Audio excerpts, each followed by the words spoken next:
Boa noite a todos. Que grande alegria podermos adorar o nosso bom Deus, festejando, celebrando o Natal, que para nós cristãos significa o nascimento do nosso grande Rei, do nosso Salvador. E como sempre de costume, nós costumamos meditar num texto que fala sobre o nascimento e tirar lições preciosas para as nossas vidas. Então, eu queria que você abrisse aí em Lucas capítulo 2, a partir do verso 8 até o verso 14. Lucas 2, do 8 ao 14. Já cantamos esse texto essa noite, então os irmãos cantaram, e agora nós vamos então ler e meditar no texto sagrado. Lucas 2, verso 8.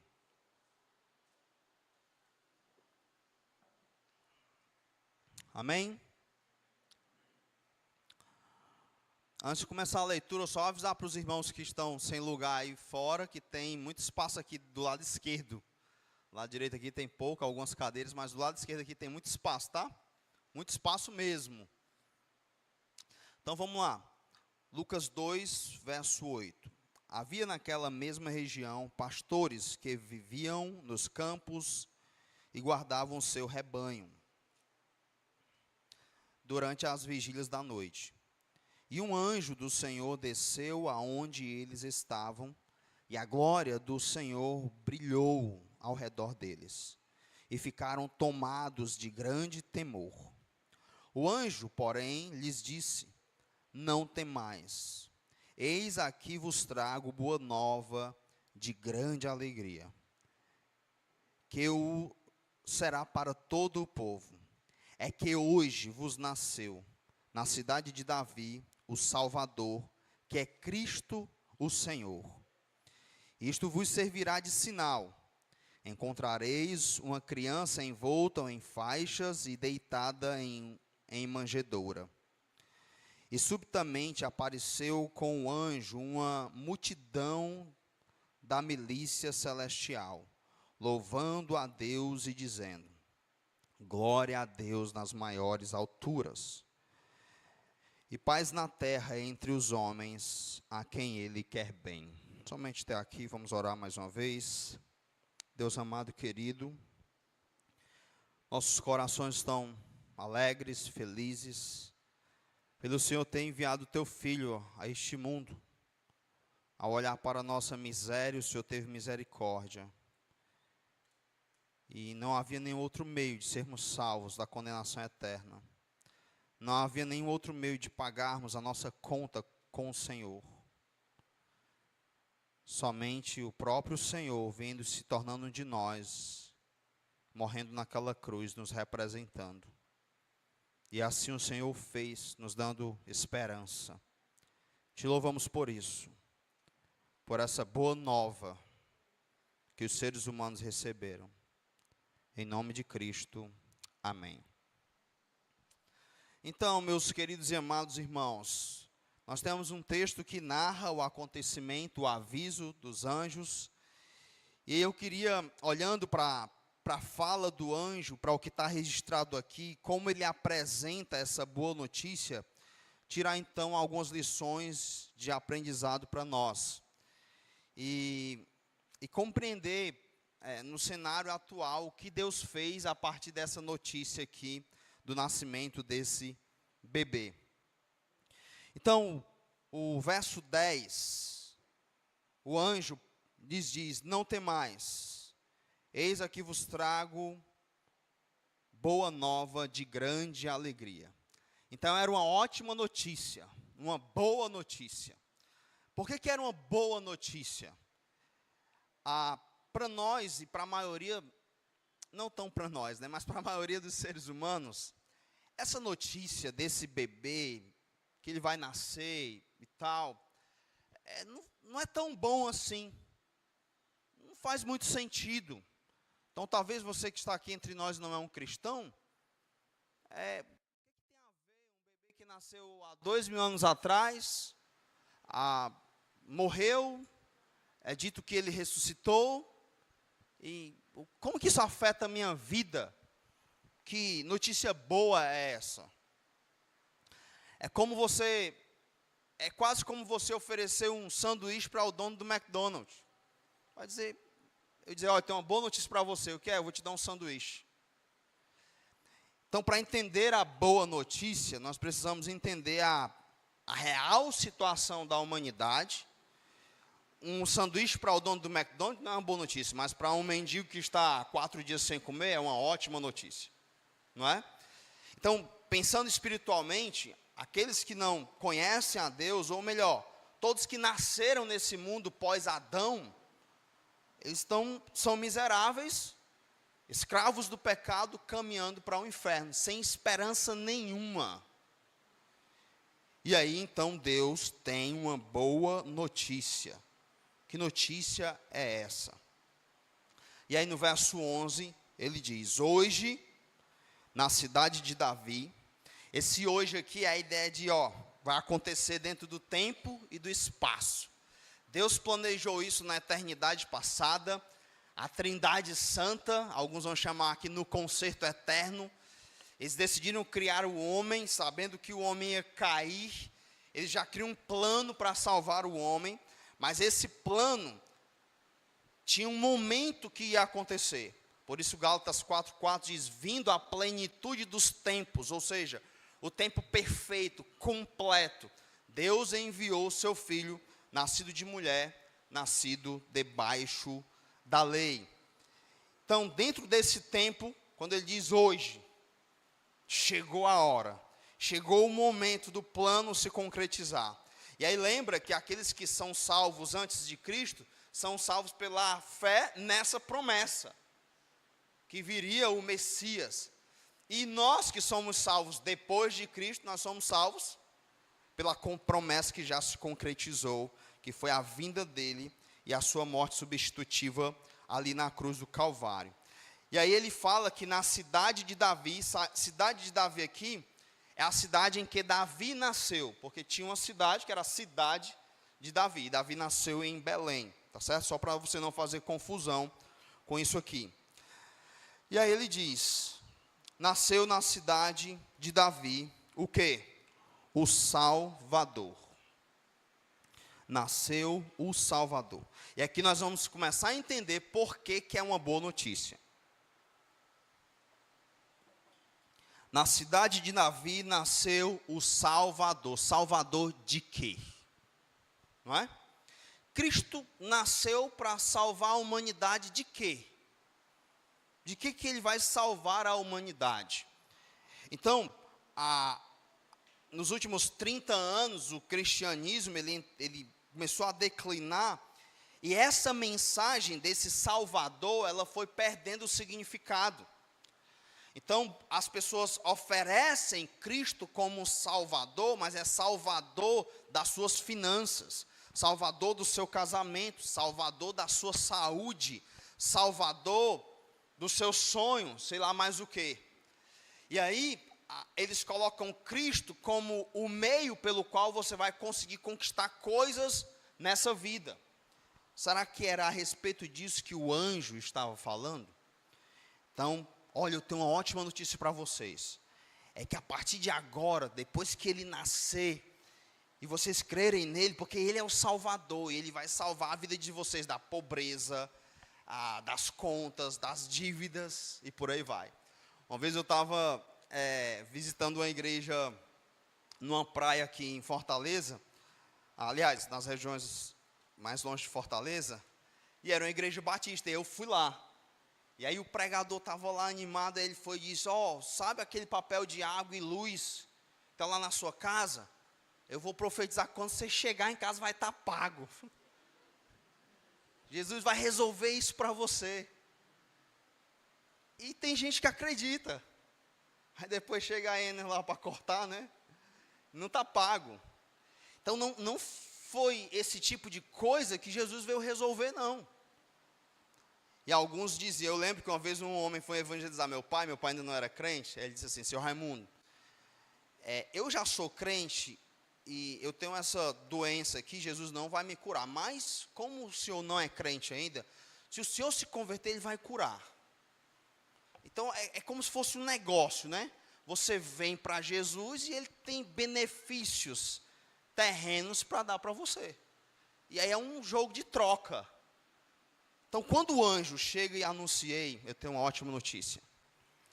É que hoje, lá na cidade de Davi, nasceu o Salvador. Como assim, Salvador? Salvador de quê?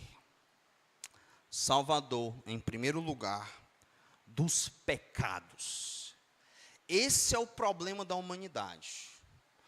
Nosso maior problema não é governo, não é saúde pública, pobreza, não. Nosso maior problema se chama pecado, que afeta saúde pública, governo, afeta tudo.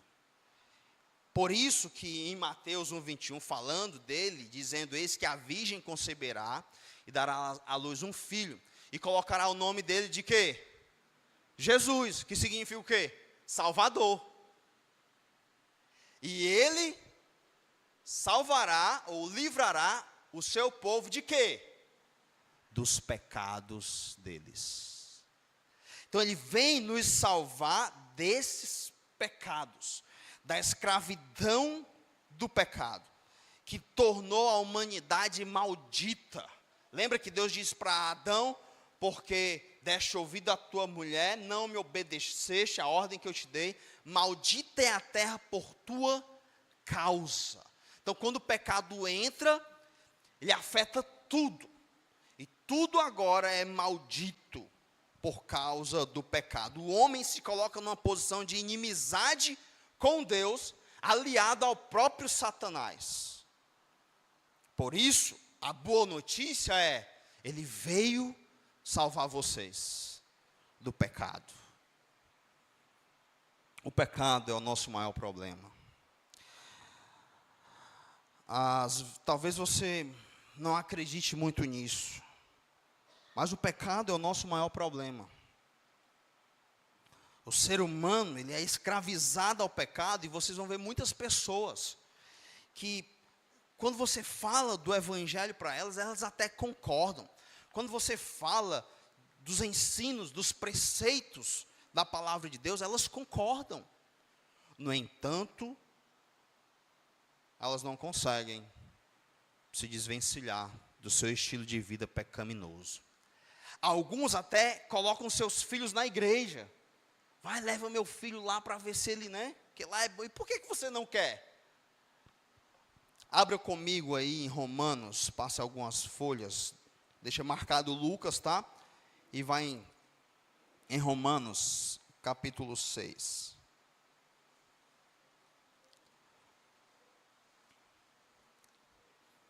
Olha que coisa maravilhosa. O nosso Salvador. Verso 6. Diz assim. Romanos 6:6. Sabendo isto, que foi crucificado com ele o nosso velho homem, para que o corpo do pecado seja destruído, e não sirvamos o pecado como escravos. Então, quando nós cremos em Cristo, nos identificamos com ele, nós pela fé participamos de sua morte e ressurreição. Daí, nós então somos libertos dessa escravidão. E aí ele continua: porquanto quem morreu está justificado do pecado. Ora, se já morremos com Cristo, cremos que também com ele viveremos, sabedores de que, havendo Cristo ressuscitado dentre os mortos, já não morre, a morte já não tem domínio sobre ele. Pois, quanto a ter morrido, de uma vez para sempre morreu para o pecado, mas quanto a viver, vive para Deus. Assim também vós considerai-vos mortos para o pecado, mas vivos para Deus em Cristo Jesus. Verso 12. Não reine, portanto, o pecado em vosso corpo mortal, de maneira que obedeçais às suas paixões. nem ofereçais cada um os membros do seu corpo ao pecado, como instrumentos de iniquidade, mas oferecei-vos a Deus, como ressurretos dentre os mortos, e os vossos membros a Deus, como instrumentos de justiça. Porque o pecado não terá domínio sobre vós, pois não estáis debaixo da lei, e sim da graça. Que notícia maravilhosa! Que coisa incrível! O pecado não vai mais escravizar vocês. Hoje, na cidade de Davi, nasceu o Salvador, e Ele pode libertá-los da escravidão do pecado. Vocês não vão mais precisar viver sob o jugo do pecado, como escravos acorrentados, fazendo a vontade desse mau Senhor, que tem como salário a morte eterna, o inferno de fogo. Por isso, meus amados irmãos, esse maravilhoso Salvador e essa maravilhosa notícia não pode, de forma alguma, estar vinculada a outra coisa, a não ser nos libertar da escravidão do pecado. Foi isso que ele veio fazer. O nosso maior problema é o pecado, porque se nós não conseguirmos nos sair da escravidão do pecado, nós seremos condenados eternamente. Então, João 3,36 diz o seguinte: quem crê no Filho tem a vida eterna. O que toda vida se mantém rebelde contra o Filho, não verá a vida, mas sobre ele permanece a ira de Deus. Sobre ele permanece a ira de Deus. Então você tenta imaginar todos os seres humanos caminhando, acorrentados, servindo ao pecado, e o diabo conduzindo-os na frente, e bem ali está o inferno. E sobre cada um deles tem a espada da justiça. Tenta imaginar essa cena terrível. Os homens servindo ao pecado, guiados por Satanás, com a ira de Deus sobre eles. Todos os seres humanos, assim. Todas as crianças que vão nascer. Já pensou? Que mundo amaldiçoado. Que coisa terrível. Pois é. As pessoas brincam, riem, bebem, se divirtem, se prostituem, estão lá no carnaval e tal. Mas olhando segundo as Escrituras, elas são pessoas acorrentadas, sobre as quais permanece a ira de Deus. E só tem uma coisa que pode mudar isso, ou melhor, só existe uma pessoa que pode mudar isso. É Cristo, é o Salvador. Por isso a boa notícia. Você já pensou? Todos nós aqui sabemos que nós estamos indo para o inferno, que uma hora ou outra nós estaremos lá, ou Ele virá a nós. Não tem como mudar isso. A grande questão é quando iremos. Dos 120 anos, dificilmente passaremos. Mas a saída para o inferno pode ser antes. Pode ser ainda bebê, jovem. Nunca saberemos. O fato é que todos estão condenados. Toda a raça humana está condenada. Mas cedo ou mais tarde, todos cairão no inferno de fogo. Essa é a realidade desse mundo. Mas aí Deus olha para essa miséria, para essa desgraça, para essa maldição por conta do pecado. E Ele tem misericórdia. E Ele ama essa criação, ama esse mundo, essas pessoas que Ele criou, de tal forma que Ele envia o Seu Filho unigênito, para que todo aquele que nele crê não pereça, mas tenha a vida eterna. Por isso, a chegada de Jesus é uma maravilhosa notícia. Romanos 5:9 diz assim: logo, muito mais agora, sendo justificados pelo seu sangue, o sangue do bebê, seremos por ele salvos da ira. E 1 Tessalonicenses 1:10 vai dizer que nós aguardamos do céu aquele que virá e nos livrará da ira vindoura. Então, é sobre isso. É disso que se trata.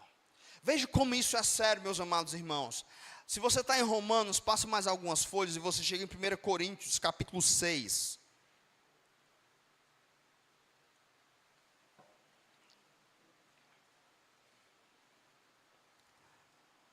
1 Coríntios, capítulo 6. Aqui é Paulo escrevendo para a igreja em Corinto, que tinha muitos pecados. Algumas pessoas pareciam que não conseguiriam se desligar desses pecados, ainda continuavam sendo escravos do pecado. E veja como Paulo vai advertir essas pessoas. Em negócios que eles estavam fazendo entre irmãos, eles estavam enganando o irmão. Então, o que estava acontecendo aqui era como se eu pedisse R$1.000 ao Aleph emprestado para a minha viagem. E aí, eu não pagava os R$1.000 e ainda eu botava ele na justiça. Já pensou? Não sei se existe gente assim, mas aqui tinha. E olha só como é que ele vai lidar com isso aqui, escrevendo para uma igreja, para você ver como a coisa é séria. Ele diz assim, lá no verso 8, de 1 Coríntios 6. Mas vós mesmos fazeis a injustiça e fazeis o dano. Então, ele cometia a injustiça e fazia o dano, e o contexto aqui era levar o irmão para a justiça. Então, tinha gente que estava fazendo isso. Aí ele diz, e isto aos próprios irmãos. Era assim, cara de madeira sem igual. Você faz a injustiça, pratica o dano, e isso ao seu próprio irmão. Aí ele continua. Aí ele diz, ou não sabeis que os injustos, aqui o injusto é fazendo referência ao cara que pediu dinheiro e não pagou, e ainda estava tentando condenar o irmão. Ou não sabeis que os injustos não herdarão o reino de Deus. É tipo assim, ei, tu não se tocou não, que isso aí que tu está fazendo, que tu não vai herdar o reino de Deus? E ele está escrevendo para uma igreja. Por isso que eu gosto sempre de chacoalhar a nossa fé. A gente avaliar o nosso coração. Paulo faz isso toda hora. Veja que discurso duro. Ele está se dirigindo a essa pessoa que está enganando lá na igreja que se diz irmão. Certo? Aí ele continua. Não vos enganeis.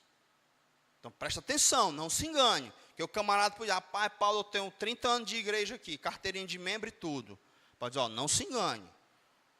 Nem impuros, nem idólatras, nem adúlteros, nem efeminados, nem sodomitas, nem ladrões, nem avarentos, nem bêbados, nem maldizentes, nem roubadores herdarão o reino de Deus. Então, todos que têm essa nomenclatura aqui de vários outros pecados, vivem escravizados ao pecado, eles não herdarão o reino de Deus. Eles perecerão eternamente. Aí no verso 11, olha que coisa maravilhosa ele diz, a boa notícia. Tais fostes alguns de vós, mas vós vos lavastes, mas fostes santificados, mas fostes justificados em o nome do Senhor Jesus Cristo e no Espírito do nosso Deus. Então, nessa igreja tinha ex-ladrão, tinha ex-adúltero, tinha ex-efeminado, ex-sodomita, que é o homossexual ativo, e o outro é o passivo. Mas vocês foram salvos, vocês foram livres, lavados, santificados e justificados em nome do Senhor Jesus. E agora eles poderiam herdar o reino de Deus. Incrível. Por causa do menino Jesus. Essa é a boa notícia. Então, pelo amor de Deus, nunca chegue para uma pessoa pregando o evangelho para ela, oferecendo, barganhando, açucarando o evangelho, adaptando o evangelho, para ver se a pessoa dá uma chance para Jesus. Não. O mundo é uma miséria, um mundo de moribundos, todos condenados. Deus olha para isso e diz, eu vou dar uma chance a eles. Por quê? Porque eu os amo. E a gente nunca vai entender esse amor. Não é porque Ele precisa de nós, não é porque Ele necessita da gente, não. Não é porque Ele está se sentindo só, não. O Deus Trino, Ele existe em 3 pessoas. Ele não está se sentindo só. Nada disso. Ele olha para a nossa miséria e age com misericórdia. E decide salvar pessoas. Por isso é uma notícia maravilhosa. Ou você tem Jesus, ou você vai estar nessa lista aqui. De pessoas que não herdarão o reino de Deus e que perecerão eternamente. Que irão para o fogo eterno. Só Jesus pode livrar você da escravidão do pecado.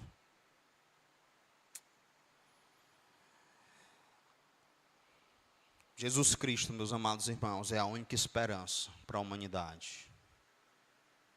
Nós precisamos avisar isso para as pessoas.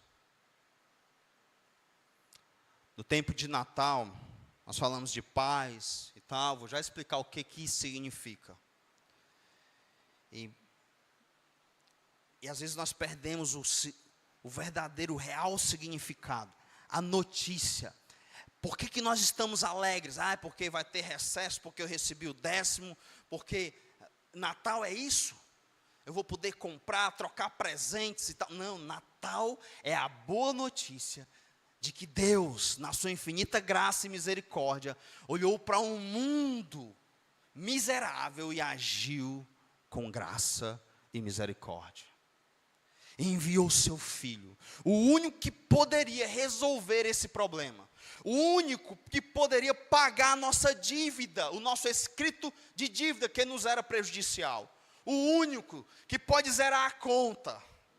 Porque Ele é o próprio Deus encarnado em homem, e aí Ele pode nos representar. Então ali na cruz você tem um homem e você tem Deus. Um homem que nos representa. Ei, mas a minha dívida é do tamanho da pessoa que eu ofendi, é do tamanho de Deus. Pronto, está lá, aquele homem. Deus. Só Ele pode pagar.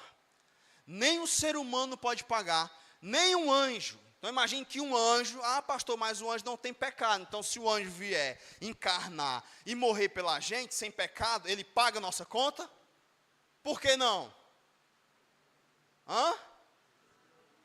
Porque ele não é Deus. Ele é uma criatura. E para pagar a minha conta, então entenda, não é que eu sou tão especial que exige o próprio Deus encarnar, não é que a minha conta é tão alta que só Deus encarnado pode pagar. Só Jesus pode fazer isso. Então por que ele significa tanto para o cristianismo? Não, ele não é uma das coisas mais importantes. Ele é a coisa, a pessoa mais importante da nossa vida. Ele é o único caminho que pode nos levar a Deus. É o único caminho que nos livra da condenação eterna. Só Ele quita a minha dívida com Deus. Por isso essa é uma boa notícia. Hoje na cidade de Davi, nasceu o Salvador, aleluia. Agora a esperança.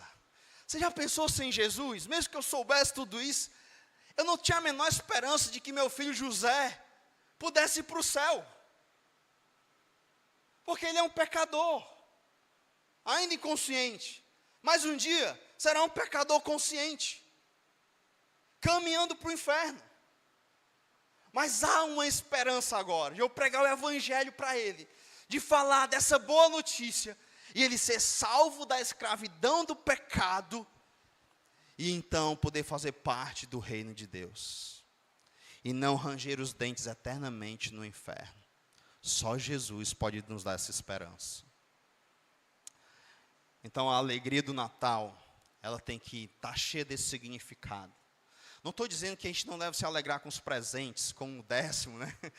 Com tudo isso. Não, é que o nosso Natal não pode ser vazio do seu real significado. Então, quando o anjo chega aqui, ei, eu tenho uma boa notícia para vocês, para o mundo inteiro. Que boa notícia é essa? É que hoje nasceu o Salvador. Aleluia, nasceu o Salvador, é de arrepiar. Hoje nasceu o Salvador, dentro do tempo e do espaço, no plano eterno de Deus, de salvar os homens. Começou hoje, vai acontecer na terra. Vocês poderão ser salvos da escravidão do pecado. Agora vocês podem não ir mais para o inferno.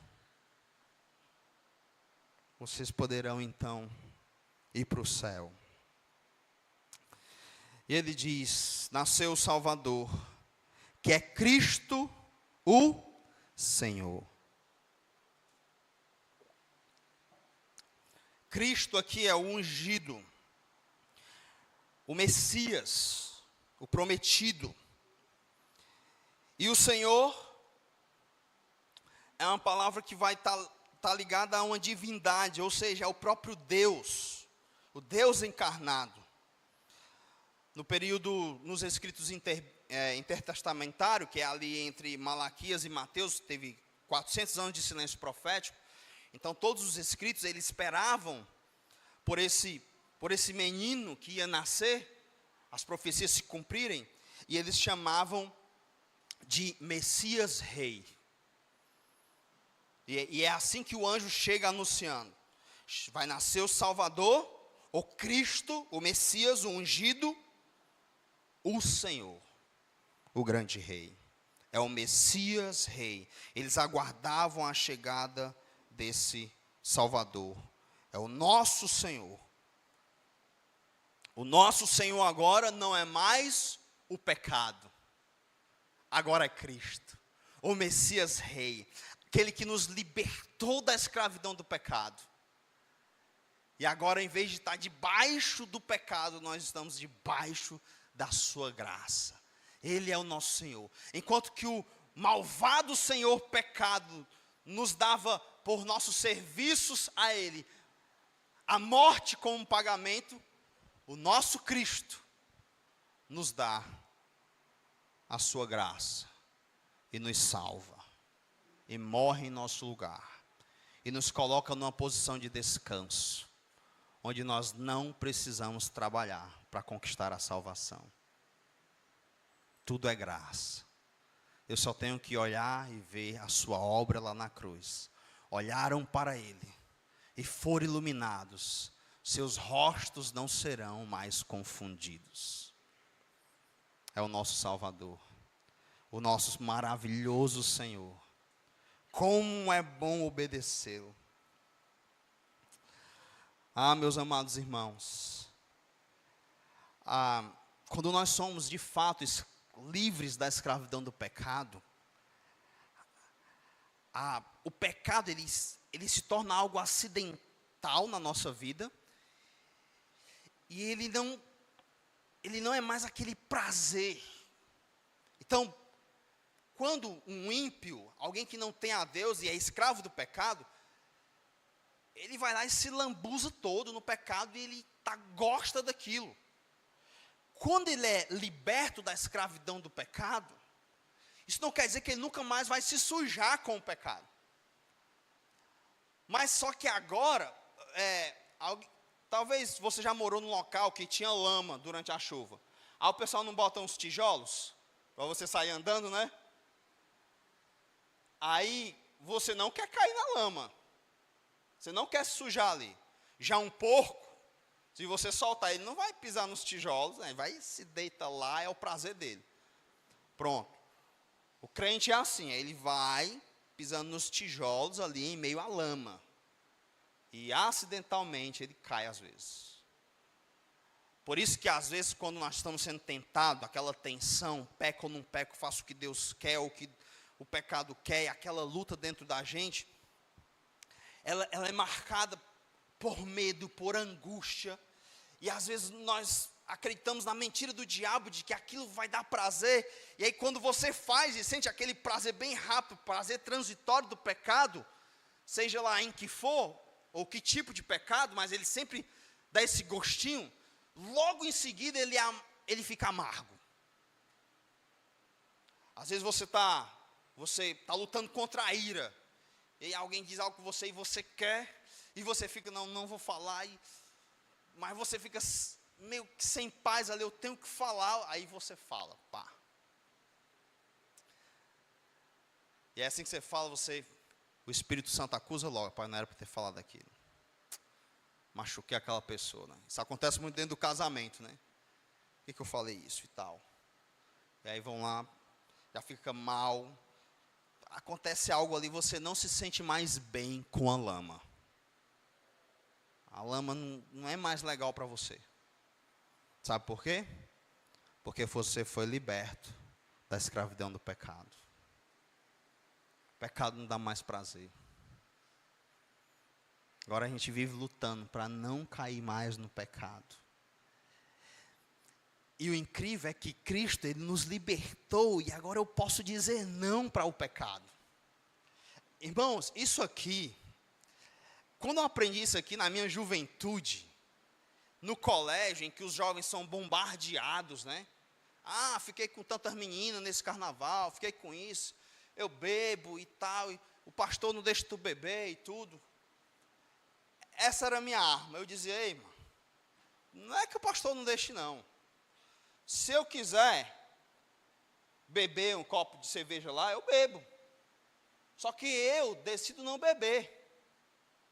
Agora você que é viciado nisso aí, você não tem essa escolha.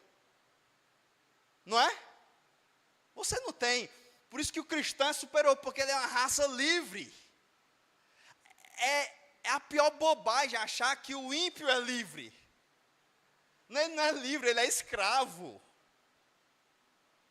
Uma vez no colégio, as pessoas fazendo chacota com uma moça que era virgem. E eu achei isso incrível. Ela subiu na mesa do refeitório, todo mundo olhou aquilo. E ela disse, se eu quiser me tornar como vocês, eu me torno hoje. Mas nenhum de vocês pode se tornar como eu. Não é incrível isso? O cristianismo é superior. Nós somos uma raça livre da escravidão do pecado. A boa notícia chegou nos nossos ouvidos.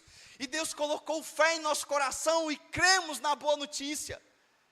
E ao crermos na boa notícia desse Salvador que viria, nós fomos libertos. As correntes foram quebradas. Nós não somos como os ímpios que olhamos para os seus preceitos, para as suas leis, e achamos que são pesadas, que são correntes. Como eles vão dizer, sacudamos de sobre nós as suas algemas, os seus laços, no Salmo 2. Os seus preceitos, as suas ordenanças, para nós, é lá que está o nosso prazer. E nela nós meditamos dia e noite. O ímpio não tem a menor ideia do que é esse prazer, do que é cantar aqui, se alegrar, chorar na presença de Deus, de querer estar aqui, não por causa de que é uma agenda ou um compromisso da igreja, não, porque o nosso coração, ele é latente pelas coisas de Deus. Sabe por que isso acontece? Porque hoje, na cidade de Davi, nasceu o Salvador. Ele salvou a mim e a você, nos libertou da escravidão do pecado. E hoje nós temos prazer no que é de Deus, nas coisas de Deus, no seu reino. Isso não é incrível, irmãos? Como eu queria poder colocar isso dentro do coração das pessoas. Como eu queria abrir os olhos delas, para elas verem isso. O fato é que a luz do Evangelho raiou para nós. E hoje é tão bom. E é tão gostoso viver para Deus. Não é não? É a melhor coisa dessa vida. Enquanto aguardamos o encontro com Ele que será eterno. A vida do crente é um negócio mágico. Porque já é bom agora e vai se tornar muito melhor. A vida do ímpio já é ruim e vai se tornar muito pior. Por isso a boa notícia. E se você está aqui essa noite e ainda não tem Jesus como seu Salvador, como seu Senhor, como Cristo ungido de Deus que veio para resolver seu problema com Deus por causa do seu pecado que te escraviza. Ele pode te salvar hoje, te libertar hoje. O que eu preciso fazer? Você precisa crer que Ele veio, nasceu, morreu numa cruz e ao terceiro dia ressuscitou. E Ele te dá isso de graça, absolutamente de graça. Porque Ele é bom e é gracioso. E porque nenhum de nós poderíamos fazer qualquer coisa para cooperar com a nossa salvação. Não tinha como. Então Ele vem, resolve essa grande dívida e diz: está aqui, de graça. Porque você não tem como pagar. E nem adianta tentar. Então está aqui de graça. No verso 12, Ele diz para eles que vai ter um sinal. Lucas 2:12. Então Ele diz da boa notícia. Fala que esse menino vai nascer, que Ele é um Salvador, que é o Cristo Senhor. E aí agora Ele diz que vai ter um sinal, que vai identificar o Salvador, o Messias Rei, o Senhor. E que sinal é esse? Isto vos servirá de sinal.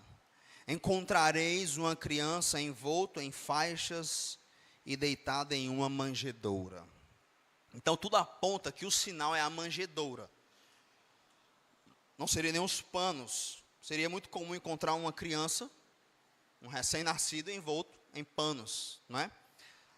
Mas numa manjedoura, aí era mais difícil. Porque para quem não sabe o que é uma manjedoura, de forma bem simples, é a vasilha que você coloca a comida dos animais. Então, do gado ali, do boi. Aquilo é uma manjedoura. Então, pode ser de madeira, pode ser de alumínio. Tudo indica que lá era de madeira. Lembra que eles estão hospedados, não tinha quartos para eles, então eles vão para onde os animais ficavam. E aí o menino é colocado no local onde os animais comiam. Então José deve ter limpado lá a baba dos animais e tal, e botou uns panos lá e colocou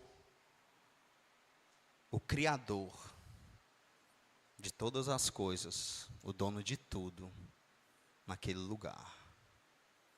Incrível, né? Que incrível.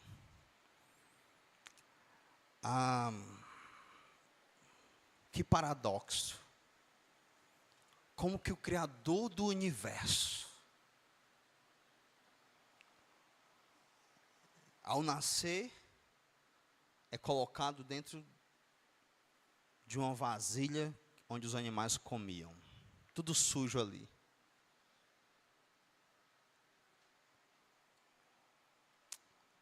Isaías, abre comigo lá em Isaías, capítulo 53.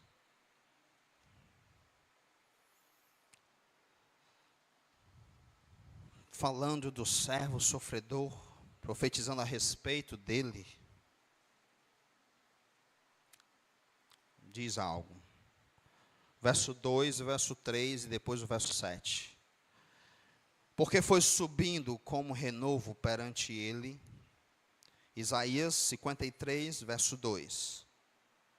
Foi subindo como renovo perante ele, como raiz de uma terra seca. Não tinha aparência nem formosura. Olhámo-lo, mas nenhuma beleza havia que nos agradasse. Então, para os padrões da época, o nosso Jesus, ele era considerado feio, e acabado. Vocês lembram que ele diz assim, os fariseus dizem, tu não tem ao menos 50 anos e diz que viveu antes de Abraão? Quantos anos Cristo tinha? 33. Mas ele já tinha a aparência de quem estava perto dos 50. 20 anos a mais. Era a aparência surrada e acabada, sem beleza. Você que sofre com isso, né? Autoestima, aceitação dos homens. Está aí o seu Salvador. Não ligava para isso. Às vezes isso é tão importante, né? Para nós. E lembre que beleza é cultural. Talvez na nossa cultura ele seria lindo. Mas o fato é que dentro da cultura dele, ele era uma pessoa feia.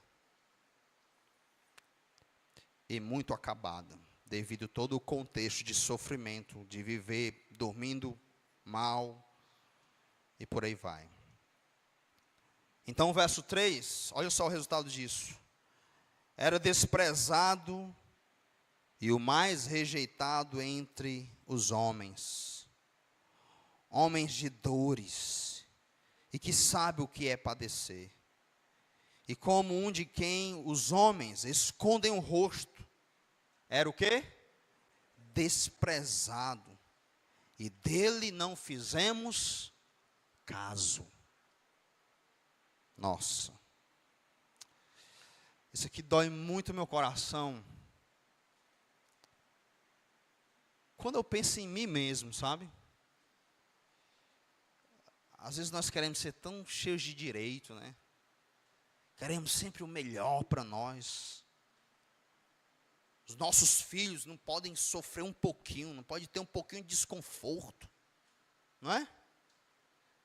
Vamos nos acabar para dar o melhor para os nossos filhos ou para nós mesmos.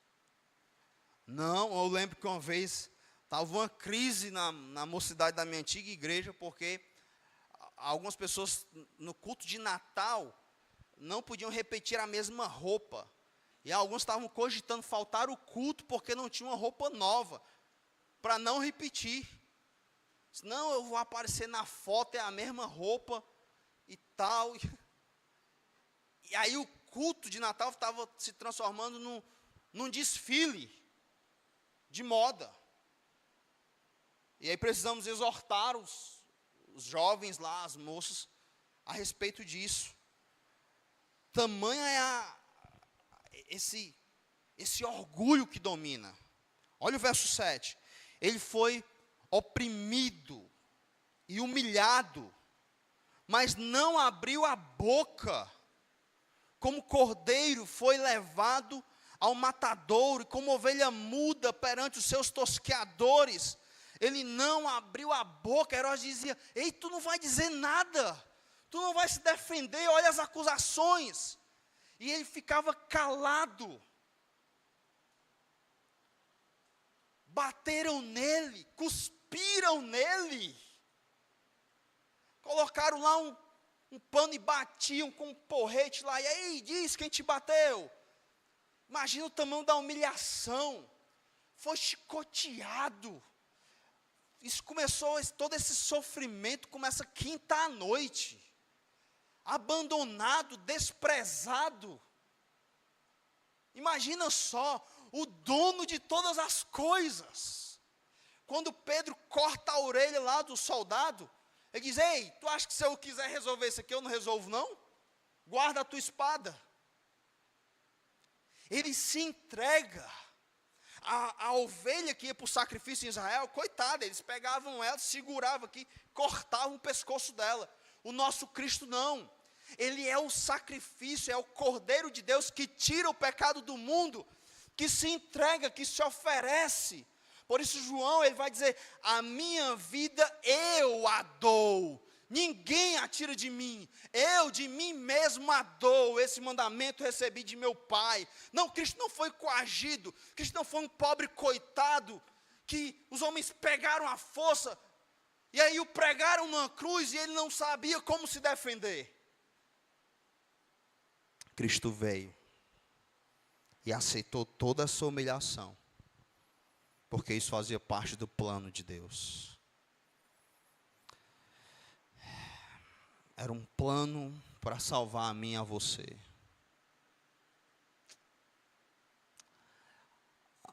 Às vezes nós pensamos, será que não dava para ser menos dolorido a nossa salvação para Ele? Não. Tinha que ser exatamente assim. Por isso, não há nenhum paradoxo. Eu falo, há um paradoxo aqui, o Criador, numa manjedoura, esse era o sinal. Parece não, isso não está ali por acaso. Ele demonstrando a sua humildade nesse caminho, nessa via dolorosa, de salvar pecadores. Ele é entregue aos homens. E do início ao fim, olha como os homens o tratam. É assim que o rei do universo, o dono do mundo, o sustentador de todas as coisas, é recebido. Não temos espaço para você. E é lá no lugar mais desprezível, que nem os homens aceitariam, em que ele é colocado, após o seu nascimento. A sua recepção a esse mundo é de grande humilhação. Por isso, meus amados irmãos, o povo de Deus, o povo do Messias, os que foram livres dessa escravidão do pecado, não podem de forma alguma serem pessoas orgulhosas. Não é um negócio assim, maluco.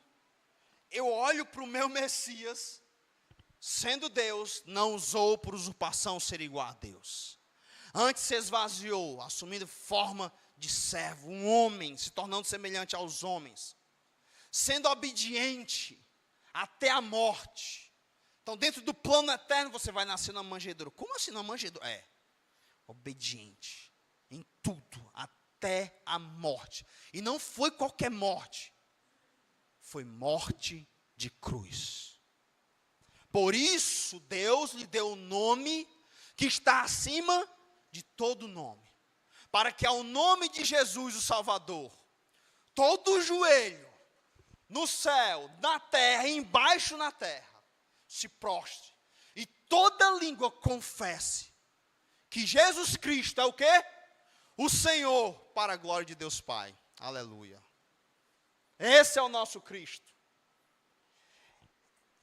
É esse nome que vai ser exaltado para sempre. Não o meu e não o seu. Por isso, a comunidade do Messias são de servos, libertos da escravidão do pecado, agora servos de Cristo, que caminham humildemente, porque são herdeiros do reino. E lembra do Sermão do Monte? Bem-aventurado os humildes de espírito, porque deles é o reino dos céus. Filipenses 2,5, tende em vós o mesmo sentimento que houve em Cristo Jesus, que sendo Deus, não usou por usurpação ser igual a Deus. O povo de Deus é um povo humilde. Esse foi o sinal.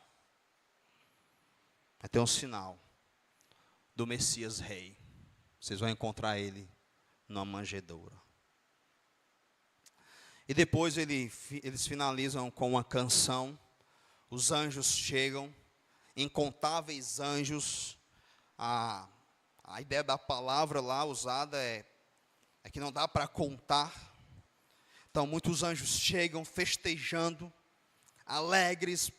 É o plano de Deus em ação, acontecendo dentro do tempo e do espaço, onde vai gerar muitas glórias ao nome de Deus.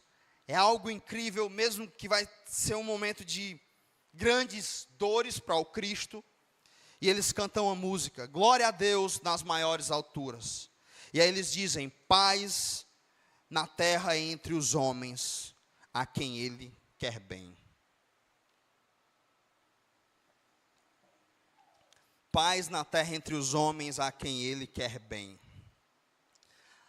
Eu acho que há alguma tradução ou alguma música que diz paz na terra entre os homens de boa vontade. Alguém tem uma tradução assim? Acho que não, né? Eu procurei, mas não achei. Que é uma tradução muito errada. O que o texto quer dizer, a NVI traduz assim, paz na terra entre os homens, a última frase, a NVI traduz, aos quais ele concedeu seu favor.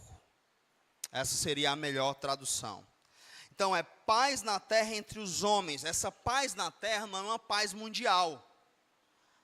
Vocês devem lembrar que em Mateus 10, 34, Jesus diz, eu não penseis que vim trazer paz à terra. Não vim trazer paz, mas espada. Então, quando ele chega na vida de alguém, às vezes divide pai contra filho, filho contra pai, e por aí vai, por causa da fé nele. Então ele deixou isso claro. Só que aqui o anjo está anunciando que a chegada dele, nesse cântico, paz na terra entre os homens. Que paz seria essa? Outro paradoxo, né? Como se explica isso? Paz na terra entre os homens. Que homens são esses? Aqueles que ele concedeu a sua graça. E aqui é pelo menos para mim, foi uma descoberta incrível nos meus estudos. Então, o que me surpreende nesse texto, antes de eu falar, abre aí em Efésios, capítulo 2, e aí vai ficar claro para você, eu faço as considerações finais de algo tão incrível desse texto.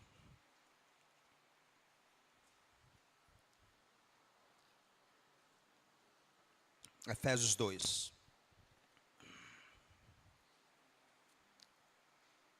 A partir do 11.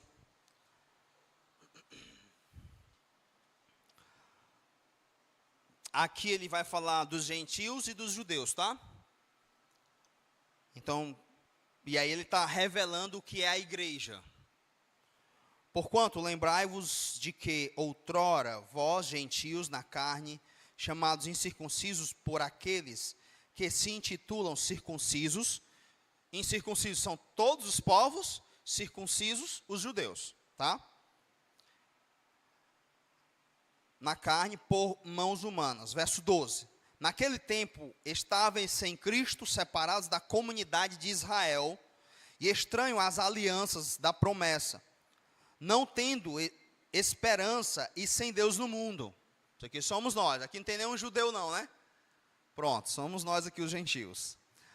Mas agora, em Cristo Jesus, vós, que estáveis longe, fostes aproximados pelo sangue de Cristo, porque Ele é a nossa paz, o qual de ambos fez um, e tendo derribado a parede da separação que estava no meio, a inimizade, aboliu na sua carne a lei dos mandamentos na forma de ordenanças, para que dos dois criasse em si mesmo um novo homem, fazendo a paz.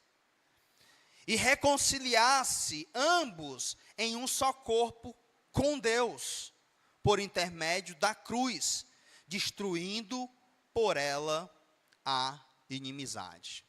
Então, dentro do plano de Deus de enviar o Cristo, o Salvador, ele então vai derribar a parede de divisão entre gentios e judeus e o próprio Deus. Ele derruba isso. E aí a igreja é o quê? É a união de todos os povos. Ele faz um único homem através do seu sacrifício. Um único povo, o povo de Deus. Ele continua, verso 17. E vindo, evangelizou paz a vós outros que estáveis longe, e paz também aos que estavam perto. E aqui a paz com Deus. Paz aos que estavam longe. Quem é que estava longe? Vê se vocês estão pegando. Gentios. E quem são os que estavam perto? Judeus. Então evangelizou, deu a boa nova, a boa notícia, aos que estavam longe, nós, e aos que estavam perto. e anunciou a paz com Deus e a paz entre esses homens. Porque ele vai fazer agora, lembra? Judeus não se dá com gentio. E agora ele vai fazer um único povo. Isso vai ficar mais claro agora, verso 18. Porque por ele ambos temos acesso ao Pai em um Espírito. Assim já não sois estrangeiros e peregrinos, mas concidadão dos santos, e sois da família de Deus. Então agora somos todos irmãos, fazemos parte da família de Deus e temos um único Pai, edificado sobre o fundamento dos apóstolos e profetas, sendo ele mesmo, Cristo Jesus, a pedra angular, no qual todo edifício bem ajustado cresce para santuário dedicado ao Senhor, no qual também vós juntamente estáis sendo edificados para a habitação de Deus no Espírito. E aqui ele está descrevendo a igreja, todos os povos agora unidos ali. Então, o que é interessante nesse texto, que talvez você nunca pensou, é que no anúncio do nascimento da Boa Nova, ele nos diz que é possível ter paz na terra entre os homens, aos quais ele concedeu sua graça. Esse é o esse é o encanto da comunidade dos agraciados. Nós conseguimos viver em paz. Nós somos filhos de Deus, somos da família de Deus. Tudo isso só é possível porque o menino rei nasceu, morreu e ressuscitou. Por isso Jesus, caminhando para a cruz, ele ora: Pai, faz com que eles sejam um como nós somos, para que o mundo creia que tu me enviaste. Então, quando ele chega ao mundo, no seu nascimento, já lhe é anunciado. Já é anunciado ao mundo. Esse menino aqui, vocês têm que se alegrar. E nesse cântico deles, se alegrem. Glórias a Deus nas maiores alturas. E paz na terra entre os homens, a quem ele concedeu sua graça. É a beleza da igreja do Senhor. Os homens que receberam a graça de Deus, eles conseguem viver em paz uns com os outros. Não é incrível isso? Por isso o Natal traz essa ideia, né, de paz, fraternidade, família.